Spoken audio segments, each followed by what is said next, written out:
Hey folks, this is Rhykker with the Diablo 3 Season 23 Patch 2.7 Crusader Build Guide. This guide is for the Aegis of Valor Crusader. This build is tanky, it's easy to play, it's going to be the top Crusader build of the season and possibly the top build overall of all classes, barring an upset from Firebirds. Now this build hasn't changed much since Season 22. It lost the 4th cube slot. However, with patch 2.7, there is a massive follower revamp, and so we're now working in an improved follower into this build. So this guide's going to go over what has changed, how you're going to update your Season 22 Aegis of Valor into a Season 23 Aegis of Valor Crusader to get the most out of this build. So in this video, we're going to go over the skills, the gear, the gameplay, and the follower. The gameplay footage you're seeing here is a Greater Rift 143 recorded by top player Northwar. He also wrote the written version of this guide on maxroll.gg if you want to follow along with that or reference it. Link in the video description below. So let's dive right in. It all starts with the Aegis of Valor set. We're going to want to have the 6-piece bonus. We're going to get that by equipping 5 pieces of the set plus a Ring of Royal Grandeur in our cube. What does the set do? 2-piece. Attacking with Fists of the Heavens empowers you, allowing Heaven's Fury to deal 100% increased damage for 5 seconds, stacks up to 3 times multiplicatively. You of course always want to be benefiting from this buff. The 4-piece. Hitting with Fists of the Heavens returns 5 Wrath and reduces damage taken by 1% for 10 seconds. Stacks up to 50 times. And then lastly, very simple, the 6-piece increases the damage of Fists of the Heavens and Heaven's Fury by 20,000%. Now this is a Heaven's Fury build. Our damage dealer will be Heaven's Fury. That's what we're looking to maximize. Fists of the Heavens for this variant, for the pushing variant, is simply there to maintain our buffs. Now we're also going to be working the Captain Crimson set into this build. 2-piece bonus, 20% cooldown reduction, 20% resource cost reduction, 3-piece bonus.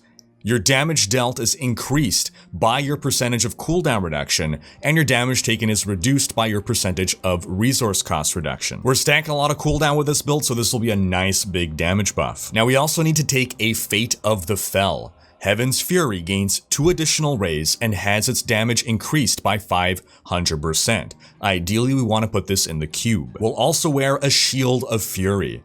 Each time an enemy takes damage from your Heaven's Fury, it increases the damage they take from your Heaven's Fury by 30%, stacks up to 10 times for a total of 300% increased damage. We want to wear the Bracer of Fury. Heaven's Fury deals 400% increased damage to enemies that are blinded, immobilized, or stunned, so we want to work those forms of crowd control into this build. We're also going to work a Convention of Elements into this build.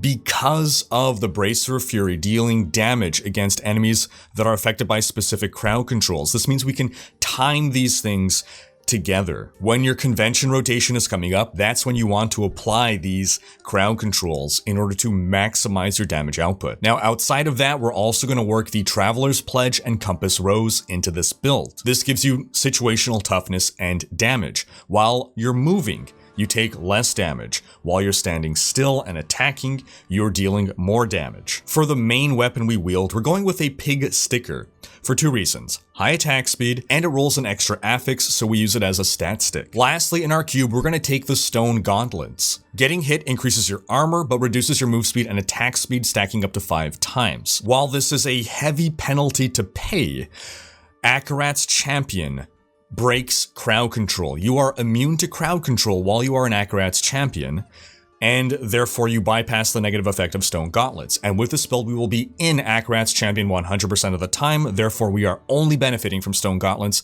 and never suffering their ill effects. Now we'll come back to look at exactly what we want on every piece of gear, but first let's take a look at the skills. The star of the show is Heaven's Fury, Fires of Heaven, which ironically enough is not fire damage but holy, therefore this is a holy build. Now Heaven's Fury typically has a 20-second cooldown, but Fires of Heaven removes the cooldown and adds a wrath cost of 40. While that's a heavy wrath cost, we're going to be stacking resource cost reduction, and the 4-piece from the Aegis of Valor set makes us gain wrath whenever we attack with Fists of the Heavens, so we can actually spam Heaven's Fury quite often.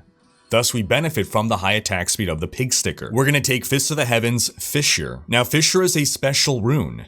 You cast it, it creates its little Tesla coil, and then if there is another fissure that you create nearby, lightning will arc between them, dealing damage, but the damage is irrelevant. What's important is this arcing serves as another tick of your Fist of the Heavens, counting as though you've attacked another time. So for purposes of maintaining your 2 and 4 piece bonus, you actually don't have to spam Fist of the Heavens all that much. You just pop down your little Tesla coils, let them arc together, and they are ticking on enemies. Next, we're taking Shield Glare Divine Verdict. On a 12-second cooldown, this will blind enemies, and blinded enemies will take 20% more damage for 4 seconds. This is what we want to time with our convention rotation. This will trigger our Bracers of Fury to deal even more damage to enemies. Next, we're taking Laws of Valor Unstoppable Force. Passively, this gives us some attack speed, but actively, on a 30-second cooldown, this reduces the wrath cost of all skills by 50% for 5 seconds. This lets us spam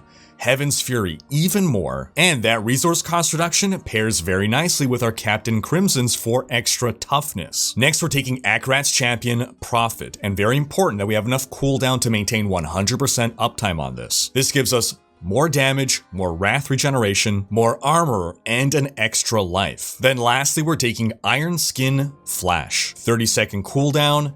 When we pop it, 50% damage reduction, and we can walk through enemies. This is a build where we do want to be in the middle of things, so without any other mobility power, we can get stuck in the middle of things. This gives us a way out in case of danger. For our passives, we're going to take Fervor.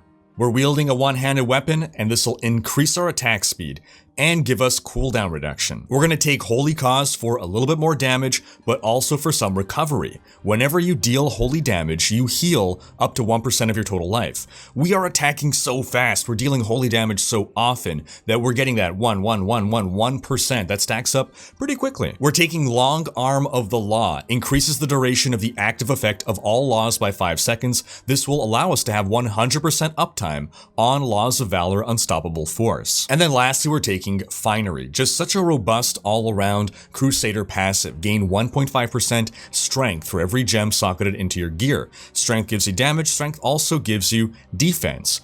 Overall, we're going to get about a 15% DPS boost from this and a 12% toughness boost. As for what we want on every piece of gear, overall now, we're aiming for at least 55% cooldown reduction to have 100% uptime on Akarat's Champion. So on shoulders, strength, cooldown, Heaven's Fury damage, all resist. For our helm, strength, vitality, crit chance, diamond. For our amulet, holy damage, crit damage, cooldown. Our gloves, crit chance, crit damage, cooldown, attack speed. Our chest, strength, Heaven's Fury damage, all resist. For the gems in our chest and pants, if you want more damage, you go with rubies for strength. If you want more toughness, you go for diamonds for all resist. For our bracers, holy damage, strength, vitality, crit chance. For our belt, strength, vitality, all resist, and life. For our pants, strength, vitality, all resist. Now your pants will either be Captain Crimson's or they will be from the Aegis of Valor set. It doesn't matter, the belt has to be Captain Crimson, but then it's your choice of whether your pants or your boots are Captain Crimson, and then you take the opposite of Aegis of Valor. For your boots, strength, vitality, all resist, armor. For your convention of elements, crit chance, crit damage, cooldown. For your compass rose, strength, crit chance, crit damage, cooldown. For your pig sticker, percent damage, strength, cooldown, attack speed. And for your Shield of Fury, strength, crit chance, cooldown, Heaven's Fury damage. For our legendary gems, we're taking the Bane of the Trapped. Huge damage multiplier, one of the best, if not the best legendary gem in the game. Extra damage versus crowd controlled enemies. We are applying crowd controls to enemies, and the Bane of the Trapped itself at level 25 is applying crowd control to nearby enemies. Bane of the Stricken, very important for pushing high greater rifts, and we are attacking so fast and so much with this build that we build up our Stricken stacks very rapidly. Not every build benefits equally from a Bane of the Stricken. All builds, almost all builds, I should clarify, need a Bane of the Stricken to push the highest greater rifts, but because of the high attack speed of this build, you benefit from Bane of the Stricken even more, or even at lower greater rifts, but still high. If you're doing any kind of speed content, then you're better off with a Bane of the Powerful. And then lastly, a Gogok of Swiftness will give us some extra attack speed, some extra dodge, and cooldown reduction. For our Paragon points, max out your move speed, then get your Vitality high enough to have about 750,000 health, then dump everything into strength. For offense, cooldown reduction, very important. Then crit chance and crit damage, maintaining a global 1-to-10 ratio between the two, then attack speed when those are maxed out. For defense, all resist, life percent, armor, life per second. For utility, resource cost reduction, area damage, life per hit, pickup radius. Now, for the gameplay itself, you're popping Fist of the Heavens at least once every 5 seconds to maintain your 2-piece bonus on Aegis of Valor. Akrat's Champion, Laws of Valor, Iron Skin. Keep those up at all times. Now, Iron Skin you might not have 100% uptime on. In that case, use it when you need it. And then your Shield Glare, you're using that right before your Holy Cycle on your Convention of Elements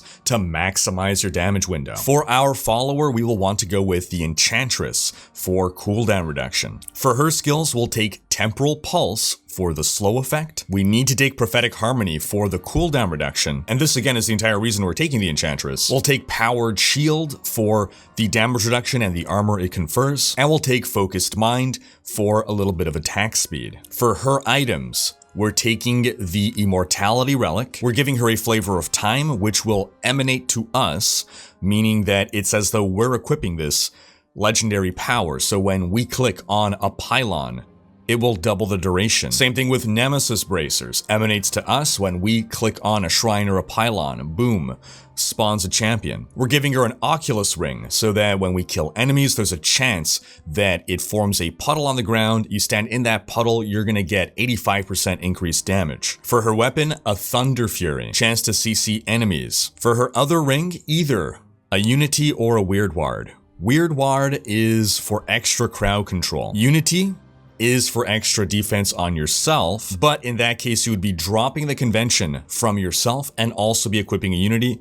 Therefore, the two of you are sharing a life pool, and because she's invulnerable and can't take damage, this has the effect of just doubling your toughness. We're giving her Ice Climbers to make her immune to Immobilize and Freeze effects. We're giving her Mempo of Twilight, Talrasha's Armor, and Witching Hour for attack speed, attack speed, attack speed, and then 2-piece of Canes for attack speed. And then lastly, the homing pads, because that emanates to you, so if ever you want to portal out, you will not be interrupted. As for her gearing priorities on her stats, intelligence. Get intelligence everywhere you can, on every piece of gear, in every socket, a topaz. And then your secondary priority is attack speed, nothing else matters. And that's gonna wrap up this build guide. But do be sure to have checked out our tier list video of the best builds of Season 23, as well as our speed leveling guide for when the new season starts on April 2nd. Thanks for watching. Special thanks to my Twitch, Patreon, and YouTube supporters for making these videos possible.